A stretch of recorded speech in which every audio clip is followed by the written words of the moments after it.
आज गुरुवार, स्वामी समर्थांचा दिवस आणि आजच नवीन वर्षाचं पहिलं पाऊल.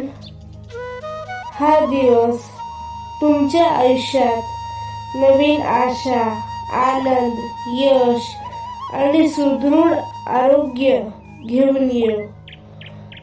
जिथे अडचणी दिसतील तिथे विश्वास ठेवा.